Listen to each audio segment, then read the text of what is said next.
Jamais de la vie je ne vous laisserai toucher à ce compresseur. Ce fut la première chose que Jeanne Chevalier entendit en entrant dans l'atelier. Devant 25 employés, l'opérateur étranger se moqua d'elle, désignant la vieille combi et raillant. Une femme auvergnate réparer une machine allemande, ce ne peut être qu'une blague. Jeanne déglutit difficilement, mais ne recula pas. Les mains tremblantes, elle s'approcha de la machine de 8 millions d'euros comme si elle affrontait un géant, jusqu'à percevoir un détail caché qui fit battre son cœur à tout rompre. Et quand elle demanda le silence absolu et posa sa main sur la carcasse métallique, quelque chose se produisit là, juste devant tous, qui fit instantanément disparaître le sourire de l'opérateur. Ce que Jeanne découvrit à ce moment-là, personne dans cet atelier n'était préparé à le voir.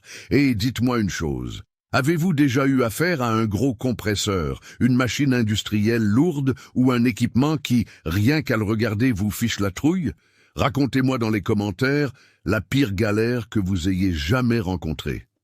J'ai très envie de le savoir. Jeanne Chevalier n'avait que 23 ans lorsque cette histoire se déroula, mais elle portait sur ses épaules une vie entière d'apprentissage et de lutte. Vous devez comprendre qui était cette jeune femme. Elle passait ses journées à sillonner les routes de l'Auvergne profonde, dans sa vieille combi jaune délavée, celle que tous les routiers connaissaient de loin. Sa combi était son bureau, son atelier mobile, son gagne-pain. À l'intérieur, organisé avec un soin presque maternel, se trouvaient ses outils. Des clés de toutes les tailles, des multimètres, des pinces, des câbles de test, des manomètres, tout y était. Chaque chose à sa place, chaque pièce avec son histoire. L'histoire de Jeanne commença bien avant, quand elle n'avait que 14 ans. Son père, Gérard Chevalier, était une légende vivante parmi les mécaniciens d'Aurillac. Pendant 30 ans, cet homme avait maintenu en état la flotte entière des transports d'Auvergne, la plus grande entreprise de fret de la région, sans un seul jour d'arrêt pour une panne mécanique. Il n'y avait aucun problème que Gérard ne put résoudre. Moteur bloqué, système hydraulique grippé, boîte de vitesse cassée.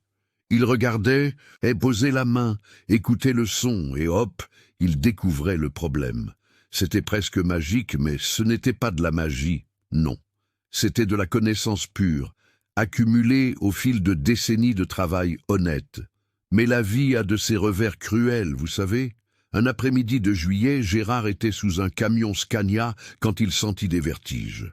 Il tenta de sortir, mais son corps ne lui obéit pas. Accident vasculaire cérébral fulgurant. Jeanne, qui était avec lui à l'atelier cet après-midi-là, elle était toujours là depuis toute petite, observant chaque mouvement de son père, posant des questions, voulant apprendre, fut celle qui appela à l'aide. Gérard survécut, grâce à Dieu, mais les séquelles motrices furent sévères. Le côté gauche de son corps fut compromis. Ses mains habiles, qui dansaient auparavant entre vis et circuits électriques avec une précision chirurgicale, tremblaient maintenant et ne parvenaient plus à tenir le moindre tournevis. Et ce fut à ce moment que la vie de Jeanne changea complètement. La famille n'avait pas les moyens de payer un traitement privé et la retraite de Gérard couvrait à peine les médicaments. Quelqu'un devait travailler. La mère de Jeanne travaillait comme couturière, mais ce qu'elle gagnait n'était pas suffisant. Alors, Jeanne, à seulement 14 ans, prit une décision. Elle allait continuer le travail de son père. Elle en savait déjà beaucoup, ayant passé des années à observer. Mais savoir en observant est une chose, faire de ses propres mains en est une tout autre. Les premiers mois furent douloureux. Jeanne n'avait pas d'argent pour étudier dans une école technique formelle. Alors elle apprit comme elle pouvait en demandant aux routiers vétérans dans les stations-service, en étudiant de vieux manuels techniques qu'elle parvenait à emprunter, en testant, en se trompant, en réussissant, en se blessant, en se relevant. Elle dormait tard, toutes les nuits, étudiant des schémas électriques à la bougie quand il y avait une coupure de courant. Elle se levait tôt pour travailler, et ce fut dans cette routine brutale qu'à force, Jeanne développa quelque chose d'extraordinaire. Elle commença à percevoir qu'elle parvenait à diagnostiquer des problèmes simplement en écoutant le son des machines. Ce n'était pas du mysticisme, c'était de la science pure. Elle avait tellement entraîné son ouïe, tellement étudié les systèmes mécaniques et électriques, que son cerveau traitait les informations sonores et vibratoires de manière quasi instantanée.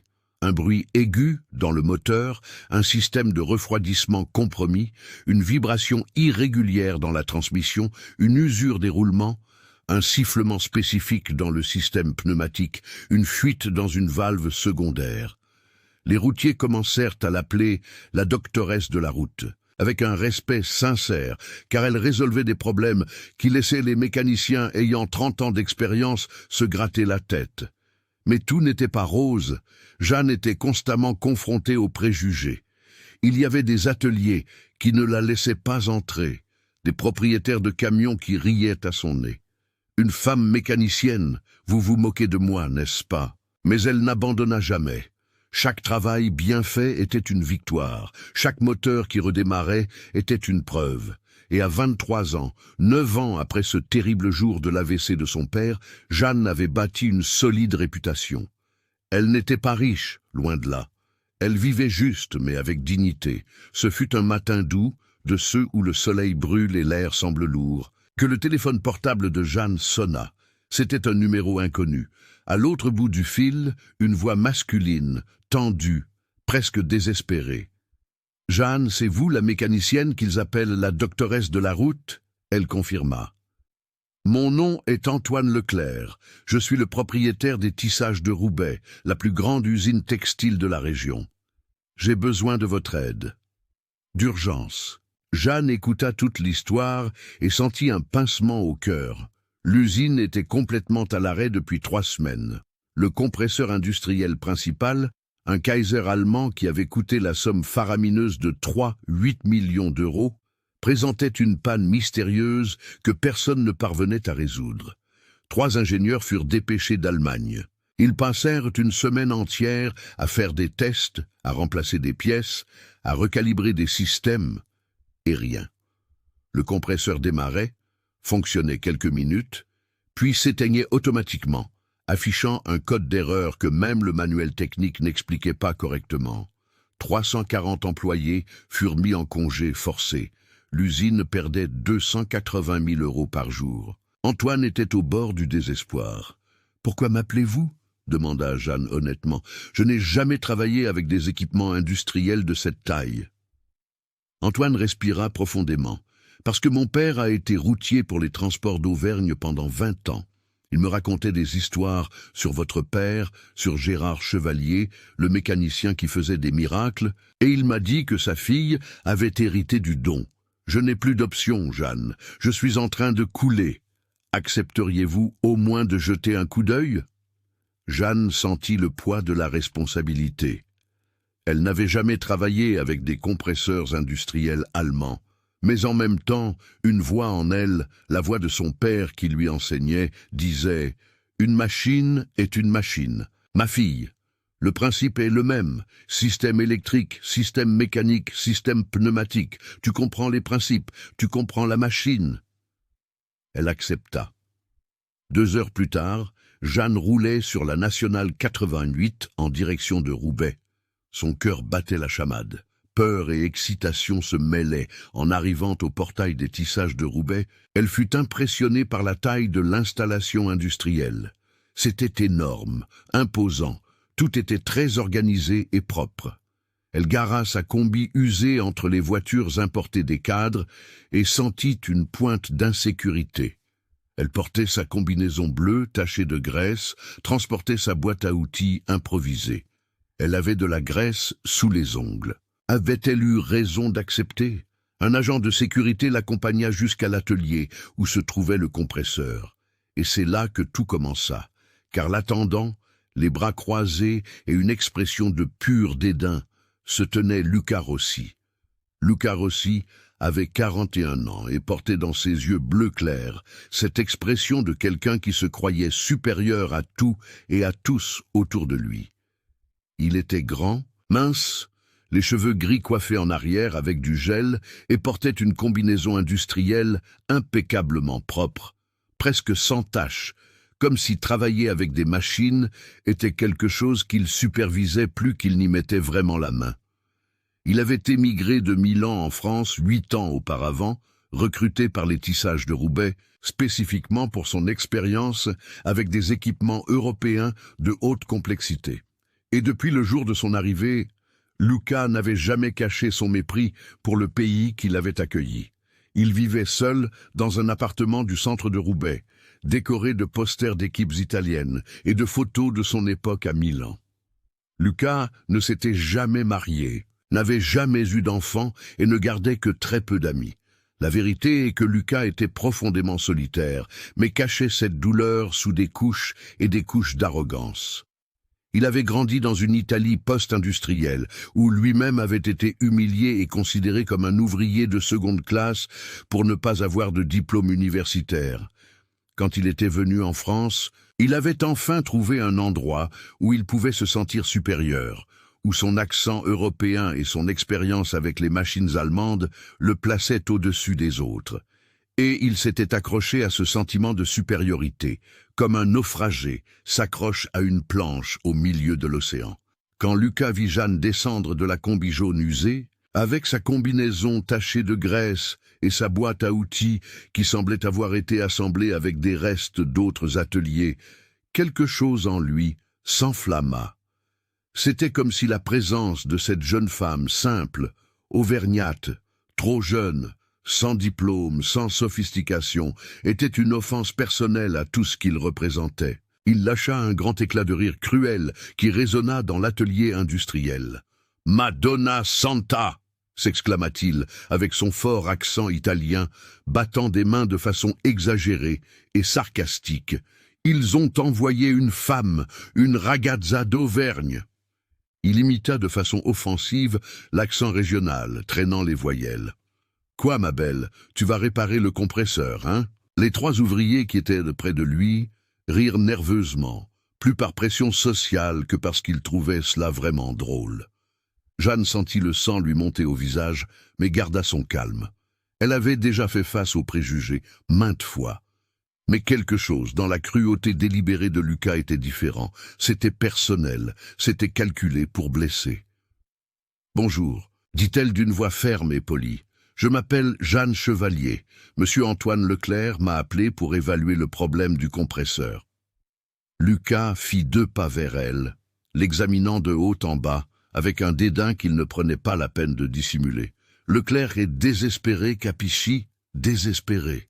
C'est pourquoi il appelle n'importe qui, même une femme avec une vieille combi, qui n'a probablement jamais vu une machine allemande de sa vie. Il désigna le gigantesque compresseur qui dominait le centre de l'atelier. Ça, c'est un Kaiser Sigma Control 2, ligne premium, fabriqué à Cobourg, Allemagne. Allemagne, tu comprends ? Ce n'est pas un tracteur de foire, ce n'est pas un vieux camion de route, c'est de la technologie de premier monde. Jeanne respira profondément, sentant l'humiliation brûler dans sa poitrine. Mais quelque chose que son père disait toujours résonna dans son esprit. Quand il t'humilie, ma fille, ne réagis pas avec colère, réagis avec compétence. Elle répondit calmement. Je comprends, monsieur Rossi. Je suis venu parce que j'ai été appelé. Si vous ne voulez pas de mon aide, c'est d'accord. Mais j'aimerais au moins voir le compresseur et comprendre quel est le problème. Ce fut à ce moment que Luca eut une idée perverse. Il regarda autour de lui et vit qu'il n'y avait que quelques ouvriers présents. Non, ce n'était pas suffisant. S'il allait humilier cette prétendue compétence ambulante, il lui fallait un public, il lui fallait des témoins. Luca prit sa radio et appela. « Attention, tout le personnel de la maintenance et de la production. Venez à l'atelier du compresseur immédiatement. Urgent, tous. » En 5 minutes, environ 25 personnes étaient rassemblées autour du compresseur. Ouvriers, techniciens, même quelques secrétaires administratives qui avaient entendu l'appel et étaient venus par curiosité. Luca adorait ça. Il se positionna au centre comme un maître de cérémonie présentant un spectacle. « Mes chers collègues, » annonça Luca avec une théâtralité exagérée, « vous savez que notre compresseur est en panne depuis 3 semaines. » « Oui. » Vous savez que 3 ingénieurs sont venus d'Allemagne avec des diplômes d'universités prestigieuses, avec des décennies d'expérience, et n'ont pas réussi à le résoudre? Eh bien, le patron, dans son infinie sagesse et son désespoir, a décidé d'appeler une spécialiste. Il marqua une pause dramatique et désigna Jeanne d'un geste exagéré. Une mécanicienne de la route en combi, une ragazza qui a probablement appris le métier en réparant des charrettes. Quelques personnes rirent ouvertement, d'autres échangèrent des regards mal à l'aise. Jeanne sentit 25 paires d'yeux sur elle. Elle voulait disparaître, voulait retourner à sa combi et s'en aller. Mais en même temps, une flamme de détermination s'alluma en elle. Elle n'allait pas donner à Lucas la satisfaction de la voir fuir. Lucas continua. Alors dites-moi, monsieur et madame, où cette jeune femme a-t-elle étudié? Dans quelle université a-t-elle obtenu son diplôme? Il se tourna vers Jeanne avec un sourire malveillant. Racontez-nous, ma belle, l'université d'Auvergne, l'université de Lyon, ou c'était à l'université de la station-service. Des rires éclatèrent. Jeanne sentit des larmes monter à ses yeux, mais ne les laissa pas couler. Elle n'allait pas pleurer, pas ici. Pas devant eux. Je n'ai pas de diplôme universitaire, répondit Jeanne d'une voix ferme, bien que son cœur battît la chamade. J'ai appris en travaillant. J'ai 12 ans d'expérience pratique. Diciane, s'exclama Lucas, feignant d'être impressionné. 12 ans. Expérience avec quoi? En réparant des ânes, en ferrant des mulets, en arrangeant des charrettes? Les rires augmentèrent. Un ouvrier plus âgé, d'environ 50 ans, ne riait pas. Il regardait Jeanne avec quelque chose qui ressemblait à de la pitié, mais il ne dit rien. Personne ne dit rien. Jeanne pensa à son père à la maison, dans son fauteuil roulant, les mains tremblantes, espérant qu'elle reviendrait avec l'espoir de gagner assez d'argent pour payer les médicaments du mois. Elle pensa à sa mère cousant tard dans la nuit pour compléter les revenus. Elle pensa au nombre de fois où elle avait dû prouver qu'elle était bonne, qu'elle savait ce qu'elle faisait, qu'elle avait un vrai talent, et elle décida qu'elle n'allait pas abandonner. Lucas s'approcha d'elle, envahissant son espace personnel de manière intimidante. « En Italie, vous savez comment c'est, dit-il à voix basse, mais suffisamment forte pour que tous l'entendent. Les femmes s'occupent de la maison, font de bons petits plats, s'occupent des bambini, gardent tout propre et organisé. C'est beau, c'est naturel. Mais ici en France, mamma mia, tout est le désordre. Les femmes veulent être des hommes, veulent se salir avec de l'huile, veulent faire du travail lourd. Et le résultat, c'est ridicule, c'est pathétique. » Une des secrétaires qui regardait, une femme d'environ 35 ans nommée Christine, sentit une vague de colère. Elle voulait crier, voulait défendre Jeanne, mais Lucas était le chef d'équipe, il avait du pouvoir, il avait des relations. Elle baissa les yeux et ne dit rien. Des années plus tard, Christine dirait dans des interviews que ce fut l'un des moments de plus grande honte de sa vie. Non pas pour avoir été humiliée, mais pour être restée silencieuse pendant qu'une autre femme était brisée. Lucas n'avait pas terminé. Il s'échauffait, alimenté par les rires et l'auditoire. « Et ce n'est pas tout, continua-t-il. C'est une auvergnate. Vous savez ce que cela signifie. Cela signifie qu'elle pense qu'un compresseur industriel allemand de 3-8 millions d'euros fonctionne comme un vieux moteur de camion de marché aux bestiaux.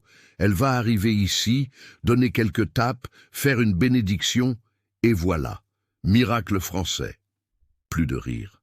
Jeanne sentit une larme couler, mais l'essuya rapidement. Lucas la vit et sourit, sentant qu'il gagnait. Il désigna l'énorme compresseur. « Vous voyez ça ?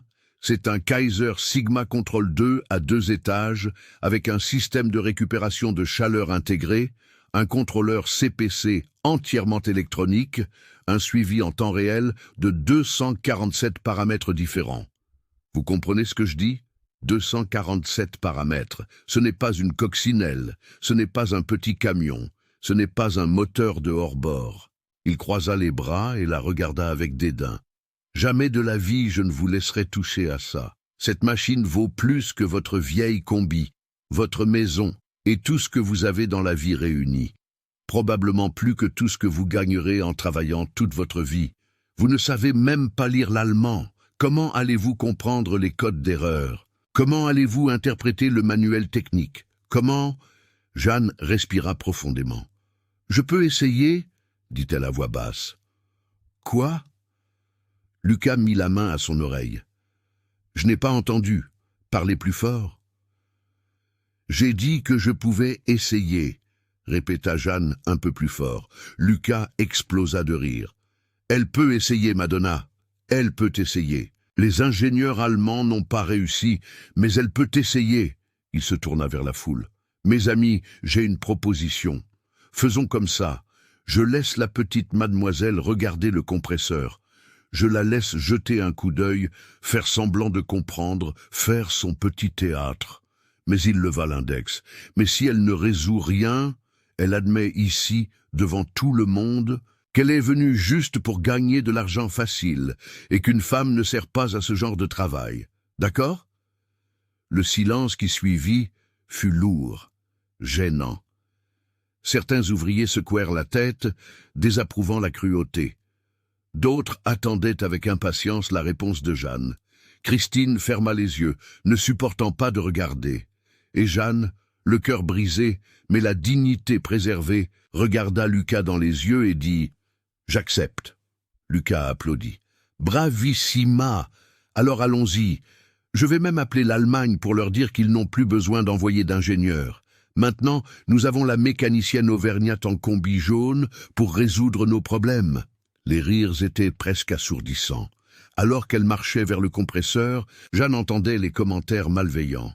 La pauvre, elle va se couvrir de ridicule. Elle ne sait même pas par où commencer. Elle va abandonner bientôt. Mais elle continua d'avancer un pas à la fois, portant sa boîte à outils, qui tout à coup semblait peser 100 kilos. Lucas la suivait de près, faisant toujours des commentaires. « Regardez, les amis, la sauveuse de l'usine, le génie de la mécanique.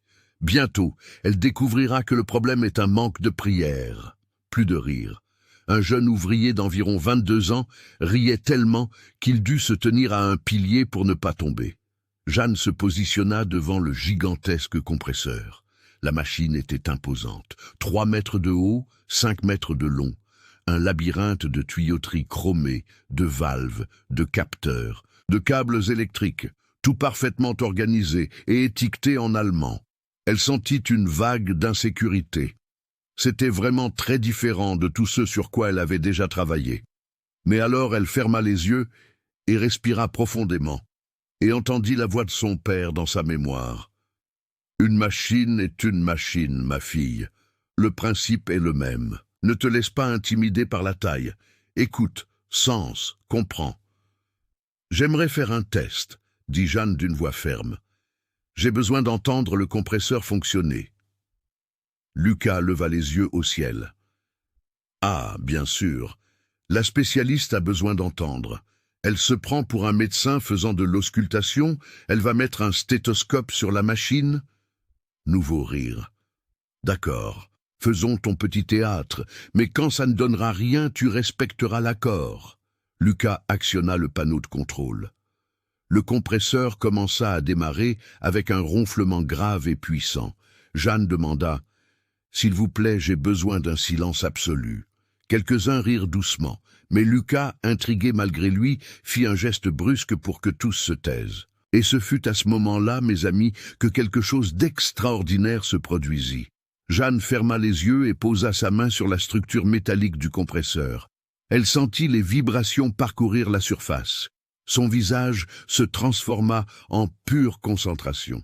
Il n'y avait plus d'humiliation, plus de public, plus de Lucas. Il n'y avait qu'elle et la machine. Dans une conversation silencieuse que seuls les deux comprenaient. 3 minutes passèrent. Le compresseur fonctionna pendant 47 secondes et s'éteignit automatiquement, exactement comme il l'avait fait les 3 semaines précédentes. Le panneau afficha le code d'erreur, E47PSA. Personne ne savait exactement ce que cela signifiait. Même les ingénieurs allemands n'avaient pas réussi à l'interpréter complètement. Jeanne ouvrit les yeux et quand elle parla, sa voix avait une assurance, une autorité technique que personne là-bas n'attendait. Le problème n'est pas dans le compresseur, il est dans le système électrique de mise à la terre. Il y a une interférence électromagnétique externe qui cause une instabilité dans le contrôleur CPC. Le silence qui suivit fut absolu, puis Lucas éclata d'un rire hystérique. Mais il y avait quelque chose de différent en lui maintenant. Il y avait de la nervosité, de la peur. « Ah oui, bien sûr !» gloussa Lucas. Mais on pouvait percevoir que son rire avait maintenant quelque chose de différent. Il y avait un tremblement, une insécurité déguisée. La femme auvergnate a découvert ce que 3 ingénieurs allemands, avec 20 ans d'expérience chacun, n'ont pas réussi à découvrir. Scherzo, quelle blague! Mais Jeanne ne se laissa pas démonter. Pour la première fois depuis qu'elle était arrivée dans cet atelier, elle n'était plus intimidée. Elle avait écouté la machine, elle avait senti la vibration et elle savait. Les ingénieurs allemands se sont concentrés sur le compresseur, parce que l'erreur apparaît là, expliqua-t-elle, désignant le panneau de contrôle.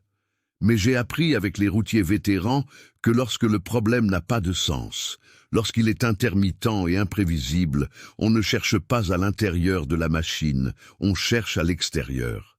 Lucas croisa les bras, la mâchoire tendue. « Et qu'est-ce que vous pensez exactement avoir trouvé, doctoresse ?» « C'est un câble de mise à la terre caché qui crée une boucle de courant parasite, » continua Jeanne, sa voix gagnant en confiance à chaque mot. « La vibration que j'ai ressentie n'est pas mécanique, elle est électrique. Elle a une fréquence de 120 Hz, le double de la fréquence du réseau électrique de 60 Hz. Cela n'arrive que lorsqu'il existe un chemin secondaire pour le courant de mise à la terre. Ce courant génère un champ électromagnétique qui interfère avec le capteur de pression PSA du système d'admission, provoquant des lectures fausses. Le contrôleur CPC interprète cela comme une défaillance de sécurité et éteint le compresseur. Le silence dans l'atelier était presque palpable. Les ouvriers se regardaient, incrédules. Christine, la secrétaire qui s'était sentie honteuse auparavant, avait maintenant les yeux écarquillés. Cette jeune femme savait-elle vraiment de quoi elle parlait? Lucas sentit le sol se dérober sous ses pieds, mais l'orgueil était plus fort. « Vous ne toucherez à rien !» cria-t-il, perdant son sang-froid. « Si vous la cassez, si vous l'aggravez, c'est moi qui paierai. Je suis responsable de cette machine. Je signe en bas.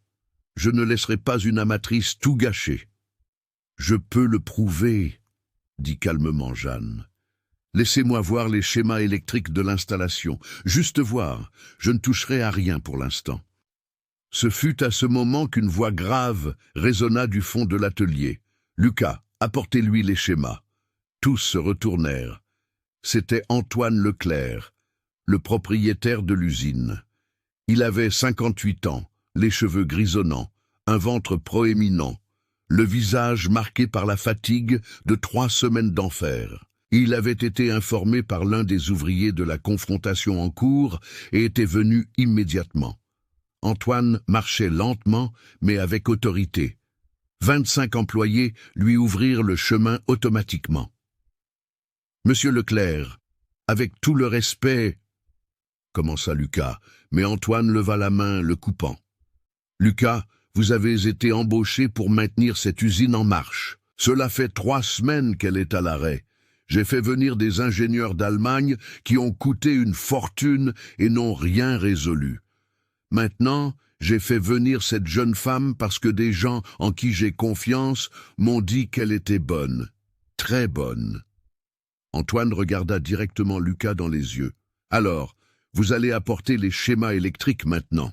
C'est un ordre. » Lucas était rouge de colère et d'humiliation, mais il n'avait pas le choix. Il se rendit au bureau technique et revint 5 minutes plus tard avec une énorme chemise pleine de plans et de schémas, jetant la chemise sur la table de travail à côté du compresseur, d'un geste agressif. « Tiens, bonne chance pour y comprendre quelque chose. Tout est en allemand technique. » Jeanne ouvrit la chemise et commença à examiner les schémas. Ses mains, qui quelques instants plus tôt tremblaient de nervosité, se mouvaient maintenant avec précision et assurance. Elle savait lire les schémas électriques depuis l'âge de 15 ans. Son père lui avait appris en utilisant de vieux manuels de camions Scania et Mercedes-Benz. L'allemand technique était différent, mais les symboles étaient universels. Triangle avec ligne, mise à la terre, ligne double, câble blindé, cercle avec X, point de connexion. Elle tourna page après page, ses yeux parcourant les circuits, reconstruisant mentalement tout le système électrique de l'installation. Lucas était à côté d'elle, observant avec une attention presque névrotique. Il s'attendait à ce qu'elle abandonne à tout moment, qu'elle admette qu'elle n'y comprenait rien. Mais alors, à la page 47 du volume 3, Jeanne s'arrêta. Son index, avec de la graisse noire sous l'ongle, se posa sur un détail spécifique. « Ici », murmura-t-elle. Puis plus fort, « Ici, regardez ça ». Elle tourna le schéma vers Antoine et vers Lucas. « Vous voyez ce câble ici marqué GTS 04 ? Il a été ajouté il y a 6 mois lors d'une rénovation du réseau électrique. Mais regardez son trajet. » Elle traça du doigt le trajet du câble sur le papier. Il part du tableau de distribution, passe derrière la salle des machines et se connecte à une barre de mise à la terre secondaire près du transformateur. Sauf qu'il ne devrait pas faire ce trajet. « Pourquoi ?» demanda Antoine, sincèrement curieux. « Parce qu'il crée une boucle », expliqua Jeanne. « Regardez, le compresseur a déjà sa propre mise à la terre dédiée, qui va directement au système principal. Mais ce câble, GT6CO4, qui a été installé après, a créé un second chemin pour le courant de mise à la terre. Quand cela se produit, le courant se divise entre les deux chemins et des courants d'égalisation commencent à circuler entre eux. Ces courants génèrent des champs magnétiques et le capteur de pression PSA du compresseur est extrêmement sensible aux interférences électromagnétiques. Lucas regarda le diagramme. Il connaissait ce câble. Il avait lui-même supervisé la rénovation 6 mois auparavant. L'électricien avait suggéré d'ajouter ce point de mise à la terre supplémentaire par sécurité. À l'époque, Lucas n'y avait pas vu de problème. Et maintenant, mon Dieu, était-il possible que la jeune femme ait raison? « J'ai besoin de vérifier physiquement, » dit Jeanne. « J'ai besoin de trouver ce câble, de voir comment il a été installé, de confirmer que c'est bien lui le problème. » Antoine regarda Lucas. « Montrez-lui où il se trouve. » Lucas, maintenant sans voix, conduisit Jeanne à une pièce adjacente à l'atelier principal. C'était la salle des tableaux électriques, pleine de tableaux de distribution, de barres omnibus, de transformateurs. Jeanne examina tout avec une attention méticuleuse, puis elle le trouva. Derrière une armoire technique cachée sous des chemins de câbles, se trouvait le câble GTXO4, un câble de 35 mm, vert et jaune, connecté à une barre de cuivre. Elle plaça un multimètre sur la configuration de courant alternatif et mesura. Il y avait un courant de 3,7 A circulant dans le câble de mise à la terre. Il ne devrait pas y avoir de courant circulant par là, ou au maximum quelques milliampères. « Voilà le problème, dit-elle, montrant l'écran du multimètre à Antoine. Courant d'égalisation. Cela génère le champ magnétique qui interfère avec le capteur. » Lucas était pâle. Il s'accrocha au mur pour s'équilibrer. « Je peux le résoudre, » dit Jeanne. « Je dois déconnecter ce câble, isoler correctement les extrémités et m'assurer qu'il n'y ait qu'un seul chemin de mise à la terre pour le compresseur. Ensuite, je dois recalibrer le contrôleur pour éliminer toute lecture résiduelle qui serait restée en mémoire. » « Combien de temps avez-vous besoin ?» demanda Antoine. « 40 minutes, peut-être 50 ?» Antoine respira profondément. 3 semaines d'agonie pourraient se terminer en moins d'1 heure. Il regarda Jeanne et y vit détermination et compétence. Il regarda Lucas et y vit un homme détruit. « Faites ce que vous avez à faire, » dit-il à Jeanne. Et elle le fit. Avec les mains qui avaient appris à travailler depuis l'âge de 14 ans, Jeanne déconnecta le câble problématique, isola les 2 extrémités avec du ruban isolant haute tension approprié, réorganisa le chemin des autres câbles pour éviter toute possibilité de couplage magnétique. Elle travailla dans un silence absolu, concentré, oubliant complètement qu'il y avait 25 personnes observant chacun de ses mouvements.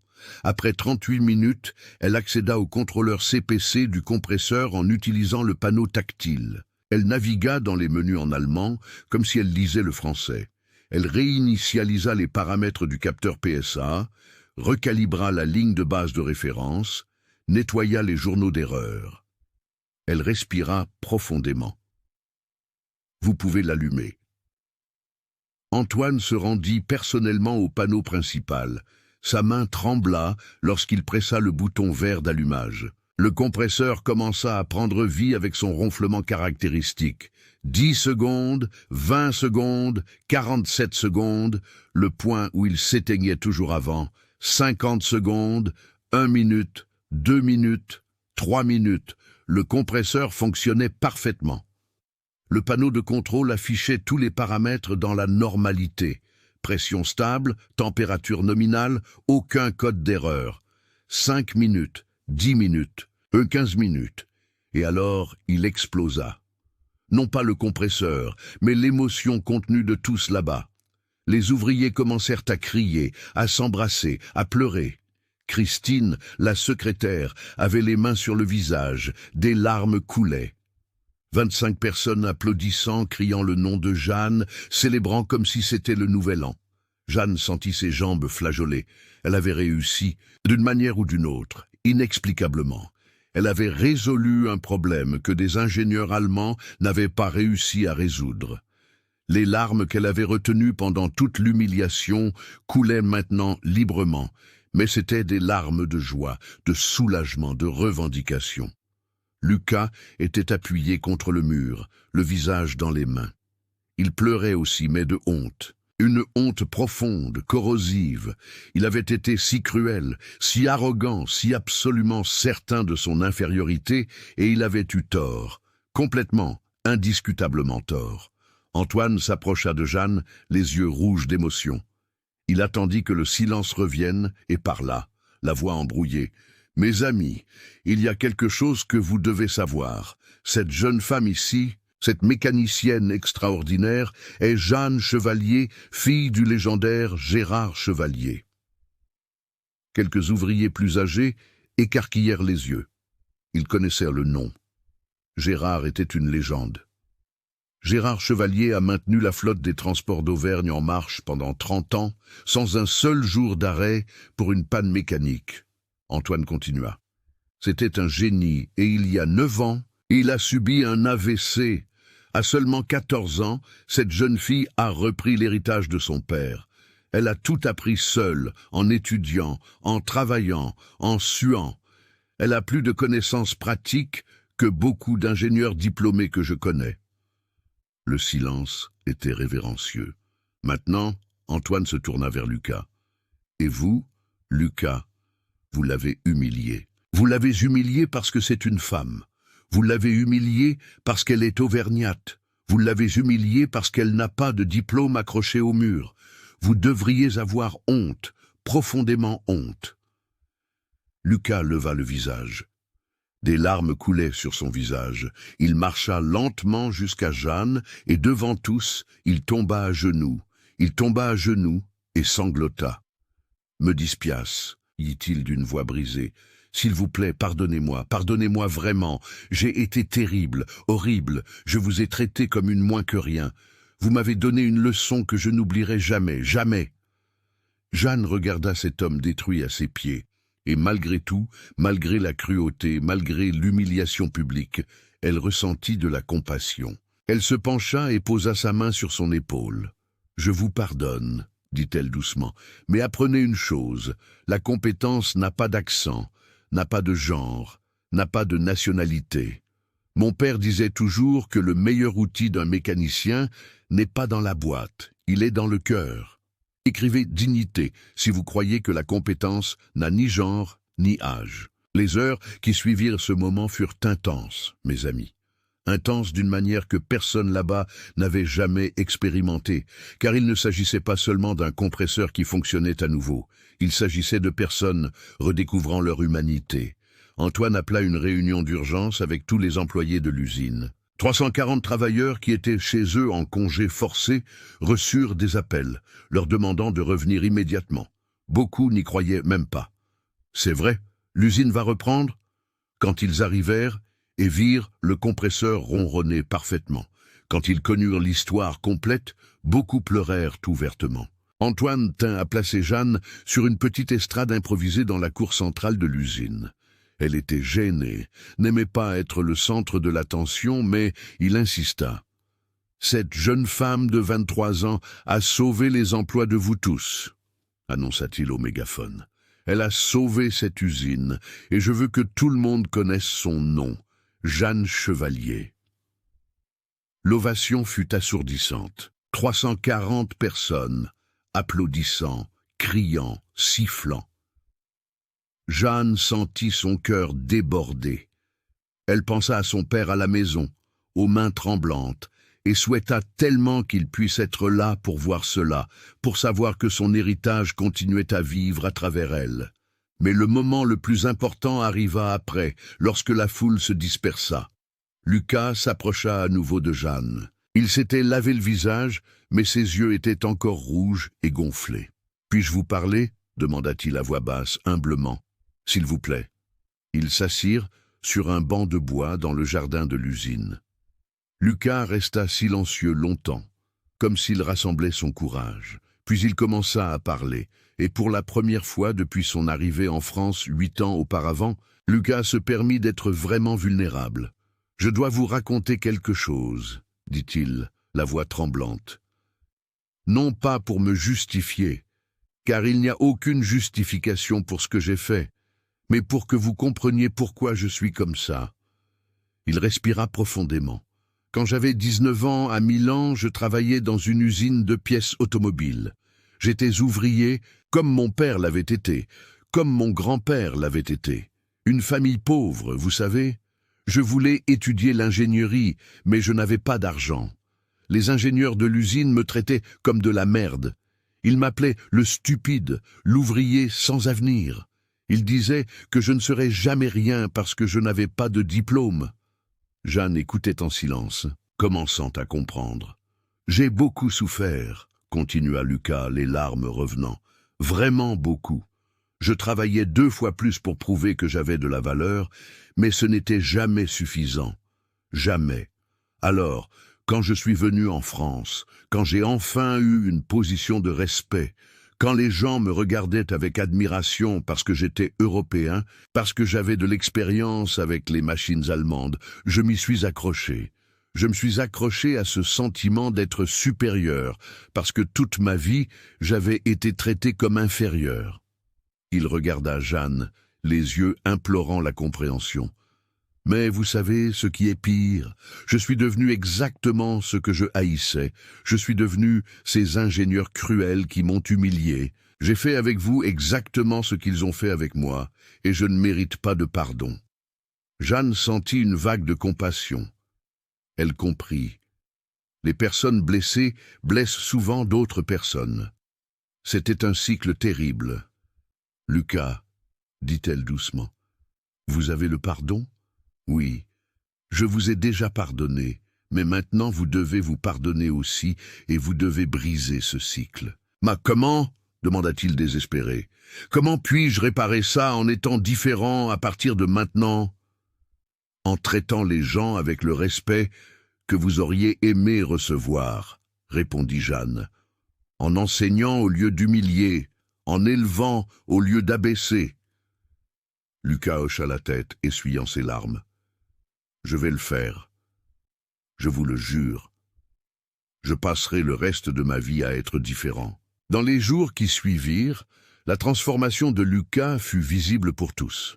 Il chercha chaque personne qui avait été présente lors de l'humiliation de Jeanne dans l'atelier et leur demanda pardon individuellement. Il admit publiquement qu'il avait eu tort, qu'il avait été cruel, qu'il avait honte de ses propres actions. Certains acceptèrent les excuses facilement, d'autres mirent plus de temps, mais tous reconnurent sa sincérité. Christine, la secrétaire qui était restée silencieuse pendant l'humiliation, chercha Jeanne un après-midi. « Je dois aussi vous demander pardon, » dit-elle, les yeux baissés. « Je suis restée silencieuse. J'ai vu ce qu'il vous faisait et je n'ai pas eu le courage de dire quoi que ce soit. Je suis lâche. »« Vous n'êtes pas lâche, » répondit Jeanne. « Vous aviez peur, je comprends. Lucas avait du pouvoir, il avait une position. C'est difficile de confronter cela, mais maintenant vous pouvez faire différemment. La prochaine fois que vous verrez quelqu'un se faire humilier, vous pourrez être la voix qui parle. Christine embrassa Jeanne en pleurant. Merci.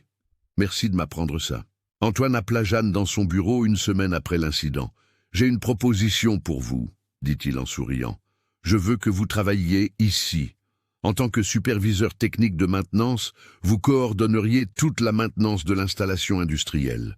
Jeanne fut choquée. Je n'ai pas d'expérience avec ça. Je travaille sur les routes avec des camions. Vous avez résolu en 40 minutes un problème que personne n'a résolu en 3 semaines, l'interrompit Antoine. Vous avez quelque chose qui ne s'apprend pas à l'université. Vous avez l'intuition, le dévouement, l'humilité d'apprendre. Nous vous offrons 18 500 € par mois. Acceptez-vous? Jeanne pensa à son père, aux médicaments chers, à sa mère Cousantard. Elle pensa à la possibilité de leur offrir une vie meilleure. Elle accepta, mais la plus grande surprise vint de Lucas. Il chercha Antoine et demanda à être rétrogradé de chef d'équipe à apprenti sous la supervision de Jeanne. « Je veux apprendre la bonne façon, dit-il. Je veux désapprendre mon arrogance et apprendre l'humilité. Et j'accepte une réduction de salaire. Je ne mérite pas ce que je gagne. » Antoine fut impressionné. « Vous êtes sûr, vous gagnerez moins de la moitié de ce que vous gagnez maintenant ?»« J'en suis sûr, » répondit Lucas avec fermeté. « L'argent, je le récupère. La dignité perdue est plus difficile. » Et ainsi commença un partenariat improbable. Jeanne, la jeune mécanicienne de la route, et Lucas, l'opérateur italien arrogant, transformé en humble apprenti. Ils travaillaient côte à côte, elle enseignant, lui apprenant. Et au cours de ce processus, ils guérissaient tous deux d'anciennes blessures. Jeanne apprenait qu'il était possible de pardonner sincèrement. Lucas apprenait que le vrai respect ne vient pas de l'humiliation des autres, mais de l'humanité envers eux. L'usine entière changea. Une nouvelle culture commença à naître, basée sur le respect, la collaboration, la reconnaissance du talent, quelle que soit l'origine. Et tout commença avec une jeune femme de 23 ans qui refusa d'abandonner même quand le monde entier se moquait d'elle. 10 mois après ce jour qui changea tout, les tissages de Roubaix étaient méconnaissables. Non pas dans les machines, ni dans la structure physique, mais dans l'âme du lieu. Vous pouvez sentir, quand un environnement change vraiment, quand les gens changent vraiment, il y a une énergie différente dans l'air. Un matin de juin, Jeanne arriva à l'usine au volant, non plus de la vieille combi jaune, mais d'un pick-up Toyota Hilux blanc équipé d'outils professionnels de dernière génération. Mais savez-vous ce qui était le plus beau? La combi n'avait pas été vendue. Elle était rangée dans le garage de la nouvelle maison que Jeanne avait achetée pour ses parents. Une maison de plein pied, adaptée aux fauteuils roulants, avec rampe, salle de bain accessible, tout pensé pour le confort de Gérard. La combi restait là comme un monument, un souvenir de là où tout avait commencé. Et son père, Gérard Chevalier, le légendaire mécanicien qui avait inspiré tout cela, allait mieux. Avec l'argent que Jeanne gagnait maintenant, il avait accès à de la physiothérapie 3 fois par semaine, à des médicaments de qualité, à un suivi médical régulier. Les séquelles de l'AVC n'avaient pas complètement disparu, mais il avait récupéré une partie de ses mouvements. Il parvenait à tenir des objets légers, à écrire lentement, à sourire sans que la moitié de son visage ne soit paralysée. Et le plus important, il était fier, immensément fier de sa fille, qui honorait son héritage d'une manière qu'il n'avait jamais imaginé possible. Quand Jeanne entra dans l'atelier principal ce matin-là, elle trouva une scène qui lui réchauffa le cœur. Lucas enseignait à un groupe de 5 jeunes apprentis les bases de la maintenance préventive. Mais ce n'était pas le Lucas d'avant, non, c'était un homme complètement différent. Il avait perdu cette raideur arrogante de ses épaules. Il parlait français couramment maintenant, avec un accent toujours présent mais charmant, sans la présomption de supériorité. Il s'habillait simplement, combinaison identique à celle de tous les autres, mains salies de graisse, sourire sincère sur le visage. « Bonjour, superviseur », salua-t-il Jeanne avec un vrai respect et un sourire chaleureux.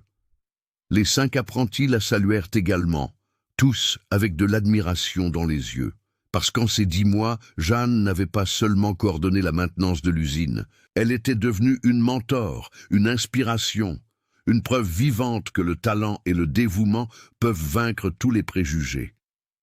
Mais la transformation la plus belle était ce que Jeanne et Lucas avaient créé ensemble, le programme « Les mains qui bâtissent ». C'était une école technique gratuite qui fonctionnait dans les locaux de l'usine le week-end et le soir. Des jeunes des quartiers défavorisés de Roubaix et de la région apprenaient la maintenance industrielle, la mécanique automobile, l'électricité, la pneumatique, tout cela dispensé bénévolement par des professionnels de l'usine.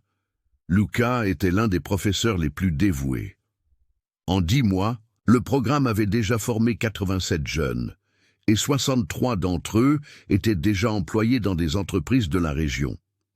Antoine Leclerc, le propriétaire de l'usine, non seulement a soutenu le programme, il y a investi, a fait don d'outils, d'équipements, a créé une salle de classe équipée de postes de travail. Cette usine a failli faire faillite parce que je n'ai pas valorisé le talent qui existait juste sous mon nez, a-t-il dit dans une interview pour le journal local.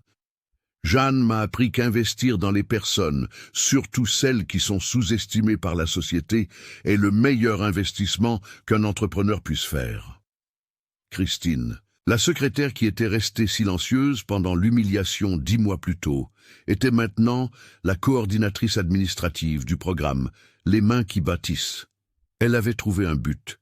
Elle se réveillait tous les jours, sachant qu'elle aidait à changer des vies, compensant d'une certaine manière le silence lâche de ce terrible jour. « Je n'oublierai jamais que je suis restée silencieuse quand j'aurais dû parler », lui dit-elle une fois. « Mais maintenant je parle, maintenant je défends et j'apprends aux autres à faire de même. » Un après-midi de ce mois de juin, l'usine reçut une visite spéciale.